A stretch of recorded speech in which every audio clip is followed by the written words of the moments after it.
सुनील सोनम साहब, सबसे पहले आपके पास आऊँगा कि ये सारी कोशिशें ऐसे समय में हो रही हैं जब कह सकते हैं कि देश में तो सब कुछ ठीक है, हमारा सारा मैक्रो फंड जो फैक्टर होते हैं इकोनॉमी के, फिजिकल डेफिसिट हो, करंट अकाउंट डेफिसिट हो, सब कुछ काफ़ी तंदुरुस्त है, टैक्स कलेक्शन काफ़ी अच्छा हो रहा है। लेकिन बाहरी कारक जो है ना, जो हमारे वश में है नहीं, वो बड़े टेंशन देते रहते हैं समय समय पे। तो ऐसे में हमारा जो नेक्स्ट जनरेशन रिफॉर्म है, उसके साथ साथ क्या सावधानी बरतनी चाहिए, या फिर कहें कि क्या कदम उठाने चाहिए ताकि बाहर के टेंशन से हम प्रूफ रहें और अपनी इकोनॉमी को रफ्तार देते रहें? देखिए, उसमें प्रधानमंत्री के शब्द देखिए ना, मजबूरी नहीं मजबूती। यानी क्या है कि देखिए, हम एक इंटरडिपेंडेंट वर्ल्ड में, अब वर्ल्ड प्रोटेक्शनिस्ट हो जा रही है, जैसे अमेरिका का टैरिफ का सिचुएशन, मगर वर्ल्ड अल्टीमेटली इंटरडिपेंडेंट है। ये हर देश अपने इस्तेमाल की चीज़ों को अपने आप बना नहीं सकता है, तो एक दूसरे का ट्रेड तो ज़रूरी है। और अमेरिका ने एक एक्सट्रीम स्टांस लिया है, बट बाकी के देशों का ऐसा नहीं है। यूके और इंडिया का ट्रेड एग्रीमेंट देखिए, बहुत फायदेमंद है। वैसे इंडिया अभी भी यूएई के साथ किया है, ईयू के साथ नेगोशिएट हो रहा है।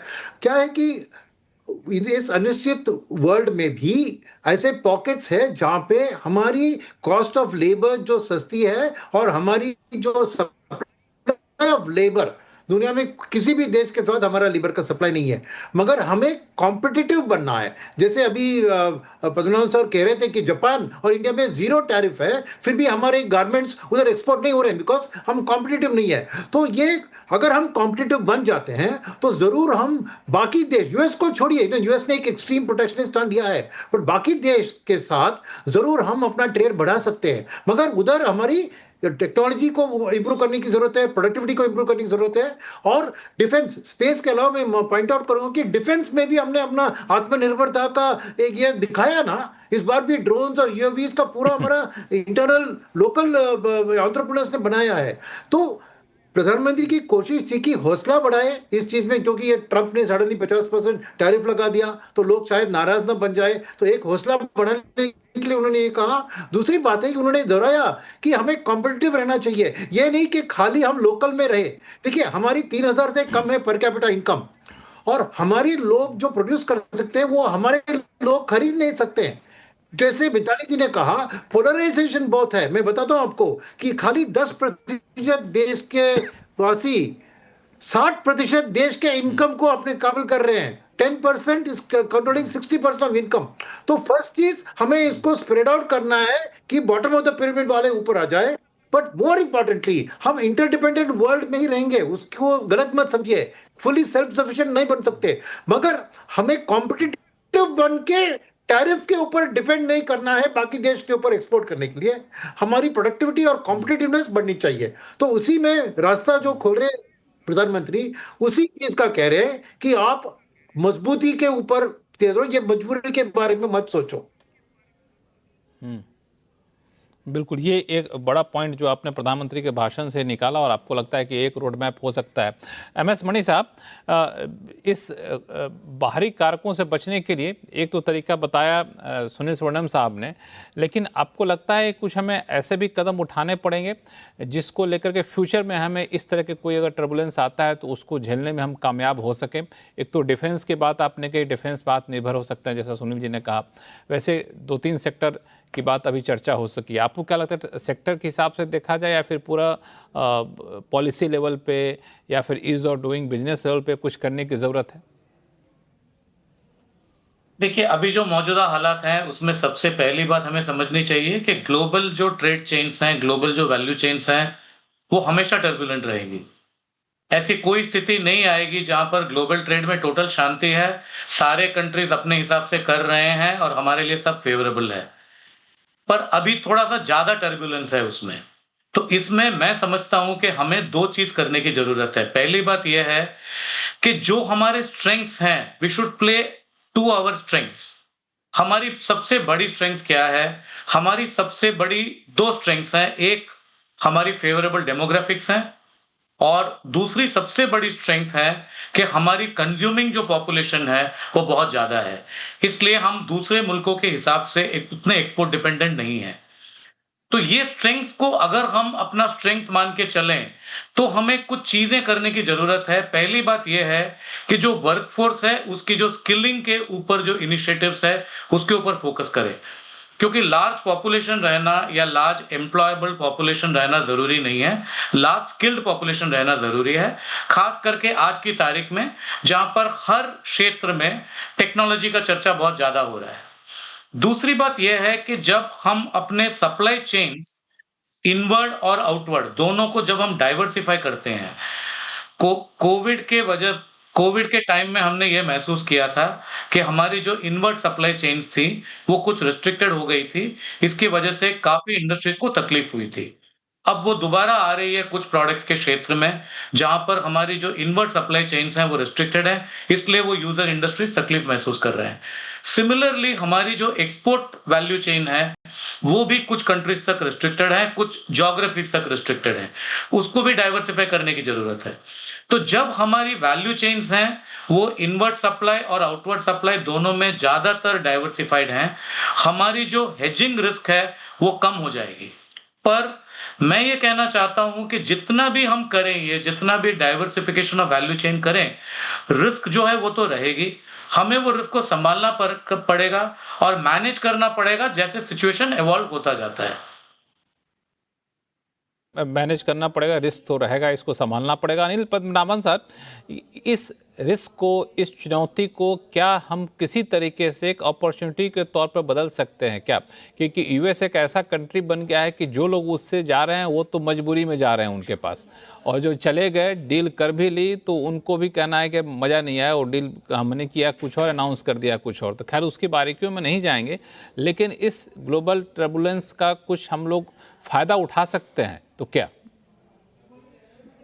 बिल्कुल लक्ष्मण जी, फायदा तो जरूर उठा सकते हैं, लेकिन मैं मतलब एक स्टक रिकॉर्ड की तरह फिर दोहरा रहा हूँ कि आपके जो बिजनेस प्रोसेसेस हैं, वही मैं नोट्स बना रहा था जो ब्रेक में, तो मैं आपको दो ही उदाहरण देता हूँ कि आज के जो फैक्ट्री लॉज है हमारे देश में, आज भी मतलब 80 साल होने को आ रहे हैं, लेकिन वो कहते हैं कि अगर आप 300 एम्प्लॉय रखें तो आपको मतलब वो रेगुलेशन इतना ज़्यादा हो जाता है, तो जो हमारे जो उद्योग ये इंडस्ट्रियलिस्ट हैं, वो दो मतलब उनको 300 एम्प्लॉय करने हैं, तो वो 150 करके करते हैं ताकि वो इस रेगुलेशन के नीचे ना आए। तो इसका नतीजा क्या होता है?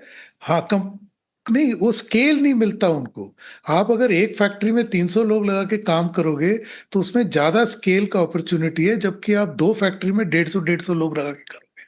दूसरा है ओवर टाइम क्लेम करने के लिए, अगर किसी एम्प्लॉय को क्लेम करना है, हमारे फैक्ट्री रेगुलेशन के अकॉर्डिंग आपको दुगना उनको पे देना होता है। अब कौन देगा, आप सोच लीजिए।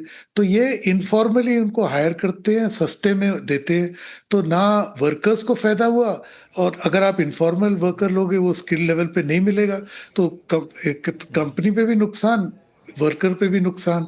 तो मैं ये कह रहा हूँ दैट ये सब छोड़िए, बाहर के नो जो जियोपॉलिटिक्स होता रहेगा, जैसे आई थिंक मणि साहब ने, सुनील साहब ने कहा, तो ये तो होता रहेगा, ये आप लेके चलिए। लेकिन आप डोमेस्टिकली क्या कर रहे हो?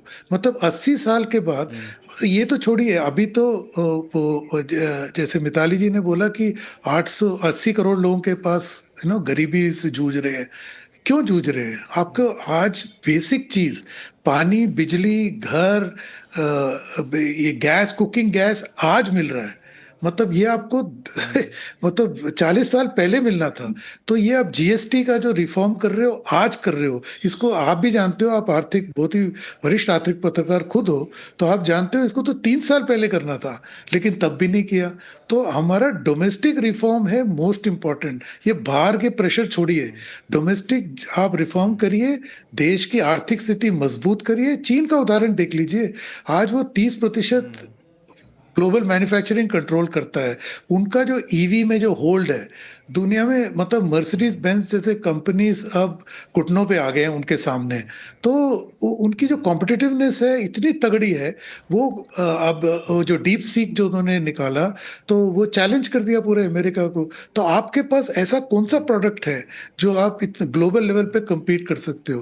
तो क्यों नहीं कर सकते? क्योंकि डोमेस्टिक इकोसिस्टम आपको मतलब वो एनकरेज नहीं करता, इंसेंटिव नहीं करता, डिसइंसेंटिवाइज करता है। मतलब आप देखिए ना, सब हम जुगाड़ करते रहते हैं पूरा टाइम, यहाँ से बचना है, उस रेगुलेशन से बचना है, मतलब भ्रष्टाचार बढ़ता है। आप अपना मतलब विल को रजिस्टर करने जाओ, रजिस्ट्रार के पास वो पैसे मांगता है। छोटी सी बात, एक विल रजिस्ट्रार, मैं अपने उदाहरण से बता रहा हूँ, तो आप उनको पैसे खिलाने पड़ते हैं। ये ऐसे थोड़ी देश चलेगा। तो इसमें कैसे बिजनेस करेगा कोई? तो डोमेस्टिक रिफॉर्म, मतलब मैं फिर मतलब 10-100 बार ही दोहरा रहा हूँ कि ये डोमेस्टिक रिफॉर्म नहीं, आपने बिजनेस बहुत अच्छा कहा प्रोसेसेस कि में डोमेस्टिक रिफॉर्म करिए और खुद अपने आप को इतना स्ट्रांग कर लीजिए कि मतलब खुद को इतना बुलंद कर लीजिए कि आपसे पूछे खुदा कि आपकी रजा क्या। वो वाली जो शेर है ना, वो लाइन याद आएगी। मतलब छोड़ दीजिए बाहर के फैक्टर को, अगर सामने वाले को लगा कि यहाँ बिजनेस करना, इंडिया में बिजनेस करना हमारे लिए फ़ायदेमंद है, तो झक मार कर आएंगे यहीं बिजनेस करने के लिए। हमारे पास मार्केट होगा, सिर्फ बिजनेस इन्वायरमेंट यहाँ पे चाहिए। एक और चीज़ जो आपने कही, स्केल एक बड़ा कंसर्न है। एक बड़ी कंपनी इंडिया में आई, बड़ा स्टोर खोल रही थी, तो ऐसे बातचीत हो रही थी उस कंपनी के मैनेजमेंट से, तो उसने कहा कि हमने इतने का ऑर्डर मांगा, एक कंपनी नहीं मिली इंडिया में जो हमें वो सारे ऑर्डर सप्लाई करके दे दे। मतलब ये स्थिति है, स्केल हमारे पास स्केल उतना नहीं है। और चाइना का एग्जाम्पल दिया। चाइना कुछ साल पहले तक, मतलब हम लोग भी उस टाइम होश में थे, हम लोग चाइनीज माल कह के लोगों को चिढ़ाते थे कि अरे चाइनीज माल है, चाइना का सामान है, ख़राब होगा। आज की तारीख में देखिए चाइना ये है कि यूएस को टक्कर दे रहा है, जैसा कि बता रहे हैं अपन नावन साहब। ये एक बड़ी चुनौती है। मिताली निकोरे, इसको कैसे दूर करेंगे आप? जी, लक्ष्मण जी, आई थिंक इस टाइम पर हमें अपनी इकोनॉमी को स्ट्रॉन्ग करने की बहुत ज़रूरत है। हमें एक तरह से अपने अंदर देखने की ज़रूरत है और ये देखने की ज़रूरत है कि कौन से वो सेक्टर्स हैं जहाँ पर हम ग्लोबली बहुत सारे देशों के साथ कम्पीट भी कर सकते हैं और कोलैबोरेट भी कर सकते हैं। ये दोनों चीज़ें इम्पोर्टेंट हैं। तो चाहे अगर हम आईटी सेक्टर की फॉर एग्ज़ाम्पल बात करें, अब आईटी सेक्टर में इंडिया हमेशा काफ़ी आगे रहा है। हमारी वर्कफ़ोर्स, हमारी टैलेंट वर्कफ़ोर्स को बहुत ज़्यादा एप्रिशिएट किया गया है। लेकिन आज क्यों हम एक दिक्कत में हैं आईटी में? क्योंकि हमने इनोवेशन उस लेवल पर नहीं किया। हम आज भी वो बन गए कि हाँ, आप आउटसोर्स कर दीजिए हमारे पास, लेकिन हमने कोई प्रोडक्ट नहीं बनाया है टेक्नोलॉजी का। तो अगर हम अपनी सोच एक तरह से हमें भी बदलनी पड़ेगी, हमारे एजुकेशन इंस्टीट्यूट्स को बदलना पड़ेगा। क्योंकि अगर आज हमारे इंजीनियर्स कोडिंग सीख रहे हैं, तो जैसे एनवीडिया के फाउंडर ने बोला, कोडिंग सीखने का कोई फायदा ही नहीं है क्योंकि वो तो आर्टिफिशियल इंटेलिजेंस करेगा आगे जाके। तो हमें जो अपनी सोच है, एक तरह से हमारी पॉलिसी मेकिंग है, उसे 10 साल आगे के बारे में सोच के अपनी एजुकेशन इंस्टीट्यूशंस को वैसे ट्रेन करके और अपने प्राइवेट सेक्टर को लाना पड़ेगा एजुकेशन में। तब हम अपने आप को उतना मजबूत बना सकते हैं कि हम ऐसे प्रोडक्ट्स और सर्विसेज क्रिएट करें जो कि ग्लोबली कंपेटिटिव हों। तो ये कोई आसान बात नहीं है, बिल्कुल लेकिन ग्लोबली ज़रूरी है। कॉम्पिटिटिव यहाँ पे होना पड़ेगा। आपने इम्पोर्टेंट बात कही। और यहाँ पे प्रधानमंत्री ने भी जब अर्थशास्त्रियों के साथ बैठक की, तो उसमें भी नेक्स्ट जनरेशन रिफॉर्म के लिए जो मंत्र वहाँ पे कह सकते हैं दिया कि सारे सेक्टर में ये रिफॉर्म करेंगे और बहुत तेज़ी से करेंगे, जो बात अनिल पद्मनाभन जी भी कर रहे थे। और ईज़ ऑफ डूइंग बिजनेस और ईज़ ऑफ डूइंग लिविंग और प्रॉस्पेरिटी को बढ़ावा देंगे, इस मकसद से पूरा रिफॉर्म किया जाएगा।